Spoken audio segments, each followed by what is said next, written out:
नमस्कार दोस्तों, मेरा नाम है सोनू और आप देख रहे हो हमारा हिंदी यूट्यूब चैनल हिटसन। तो आज का जो हमारा वीडियो है इसमें हम आईटीआई के स्टूडेंट्स के लिए और अप्रेंटिसशिप ट्रेनीज़ के लिए अप्रेंटिसशिप से जुड़े कुछ महत्वपूर्ण बिंदु आपके साथ शेयर करेंगे।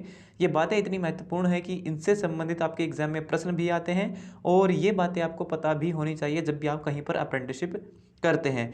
तो चलिए स्टार्ट करते हैं इस वीडियो को बिना ज़्यादा समय लिए। और यहाँ पर जितने भी पॉइंट मैंने कलेक्ट किए हैं उन सभी को लिया है अप्रेंटिसशिप एक्ट 1961 के आर्टिकल से। अगर आपको नहीं पता है तो इंटरनेट पर सर्च करके देख लीजिए अप्रेंटिसशिप एक्ट 1961 क्या है। ये वो एक्ट है जिसके अनुसार आपको वो सभी सुविधाएं दी जाती हैं जो आपको अप्रेंटिसशिप में मिलती हैं। जैसे आपको कितना स्टाइपेंड दिया जाएगा, कितने समय तक आप काम कर सकते हो, इसके अलावा आपको कौन कौन सी सुविधाएं दी जाएंगी, वो सभी बातें इसके अंदर लिखी हुई होती हैं। तो चलिए स्टार्ट करते हैं इस वीडियो को। सबसे पहले जानते हैं अप्रेंटिस एक्ट को हिंदी में क्या कहते हैं। हिंदी में इसे प्रशिक्षुता अधिनियम कहते हैं और ये आईटीआई के एम्प्लॉयबिलिटी स्किल्स के एग्जाम में काफ़ी बार रिपीट हो चुका एक प्रश्न है।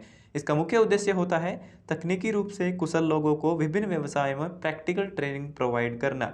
यानी कि अगर किसी व्यक्ति ने कहीं से कोई भी जानकारी प्राप्त कर, कोई नॉलेज ले रखी है, कोई डिप्लोमा है उसके पास, पॉलिटेक्निक करके रखी है, या फिर प्रधानमंत्री कौशल विकास योजना के अंतर्गत उन्होंने कोई सर्टिफिकेट पाया है और वहाँ पे कुछ सीखा है, ठीक है, तो उन लोगों को कंपनियों के अंदर प्रैक्टिकल ट्रेनिंग प्रोवाइड करने का इसका मेन काम होता है। और यह स्कीम इंजीनियरों और डिप्लोमा धारकों सभी के लिए लागू होती है। यहाँ पर अप्रेंटिसशिप एक्ट से जुड़ी कुछ मुख्य बातें लिखी हुई हैं, जिनमें सबसे पहला है कि अप्रेंटिसशिप करने के लिए आपकी कम से कम जो उम्र है वो 14 वर्ष होनी चाहिए। लेकिन ये क्राइटेरिया सभी ट्रेड्स के लिए लागू नहीं होता है, क्योंकि आईटीआई के अंदर कुछ ऐसी ट्रेड भी होती हैं जिनको करने के बाद आपको हैजार्डियस इंडस्ट्रीज, कुछ ऐसी फैक्ट्रियों में काम करना होता है जहाँ पर काफ़ी ज़्यादा खतरा होता है। तो वहाँ पर आपकी जो एज का क्राइटेरिया है उसको बढ़ा करके 18 वर्ष कर दिया जाता है।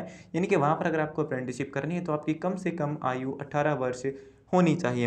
इसके अलावा कुछ स्थानों पर आपकी फिजिकल फिटनेस को भी चेक किया जाता है। दूसरा पॉइंट है आपकी क्वालिफिकेशन। आपकी क्वालिफिकेशन जितनी ज़्यादा होगी, जैसे कि मान लीजिए आपने 8वीं पास किया है, 10वीं पास किया है, 12वीं पास किया है, या फिर आप ग्रेजुएट हैं, तो आपकी जितनी ज़्यादा क्वालिफिकेशन होगी अप्रेंटिसशिप के दौरान आपको उतना ज़्यादा स्टाइफंड में जो है बेनिफिट मिलेगा। आपको स्टाइफंड ज़्यादा मिलता है अगर आपकी जो है क्वालिफिकेशन ज़्यादा होती है। तीसरा पॉइंट है कि अप्रेंटिसशिप की जो ड्यूरेशन होती है, इसका जो टाइम पीरियड होता है वो अलग अलग ट्रेड के लिए अलग अलग होता है। यानी कि कुछ अप्रेंटिसशिप सिर्फ 2 महीने की होती हैं, कुछ 6 महीने की, कुछ 1 साल की और कुछ 2 वर्ष की होती हैं। जैसे कि आईटीआई की ट्रेड अलग अलग समय अवधि की होती हैं। चौथा पॉइंट काफ़ी महत्वपूर्ण है, क्योंकि इसमें बताया गया है कि जो आपको बेसिक ट्रेनिंग प्रोवाइड की जाएगी अप्रेंटिसशिप के दौरान वो आपके सिलेबस के अनुसार होगी। और हर एक ट्रेड का जो अप्रेंटिसशिप होती है, चाहे आप फीटर से हैं, वेल्डर से हैं, प्लम्बर से हैं, कोपा से हैं, तो आपकी जो ट्रेनिंग शेड्यूल है, जो ट्रेनिंग में आपको सिखाया जाएगा, वो सिलेबस सभी का अलग अलग होता है। और इसी सिलेबस के अनुसार आपका जो फाइनल टेस्ट होता है एआईटीटी का एग्ज़ाम,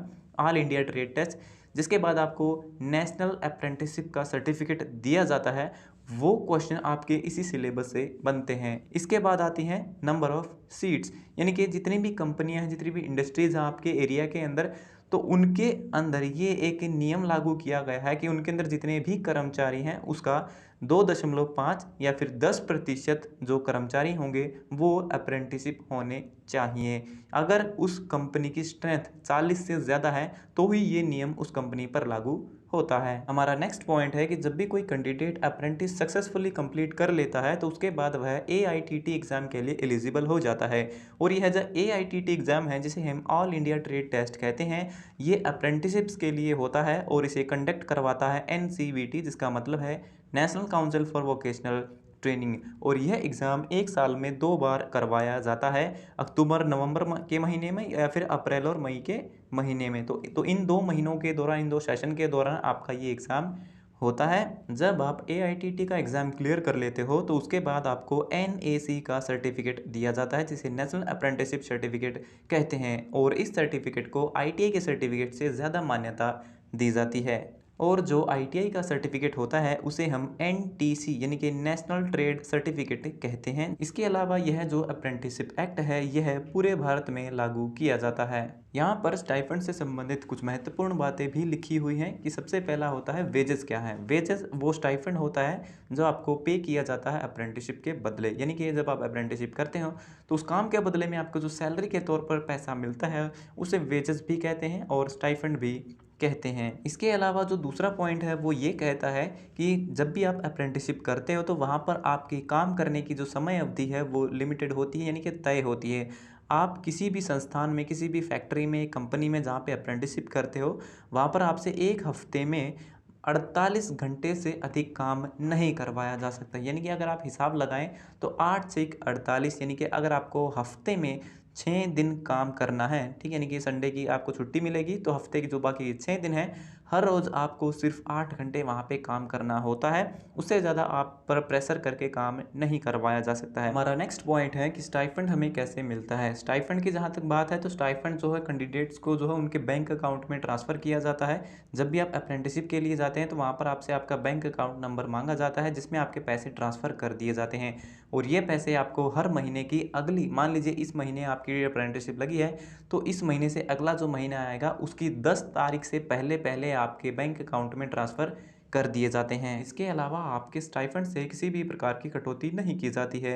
अगर आप महीने में कुछ छुट्टियाँ लगा लेते हो, अगर आप उनका कारण बताते हो, आप एक जेन्युइन लीव देते हो, मेडिकल लीव देते हो या फिर कुछ भी बात होती है, अगर आप सही कारण बताते हो, अपने सीनियर से बात करते हो, तो आपको जो स्टाइपेंड दिया जाएगा, जो छुट्टियाँ आपने ली हैं, उनके भी आपको पैसे मिलेंगे। लेकिन अगर आप जो है एक्स्ट्रा ऑर्डिनरी लीव लेते हैं, काफ़ी ज़्यादा छुट्टियाँ लेते हैं और लीव लिख कर के चले जाते हैं, तो उस परिस्थिति में आपके स्टाइपेंड से कुछ कटौती की जाती है, लेकिन पूरा स्टाइपेंड कभी भी नहीं काटा जाता है।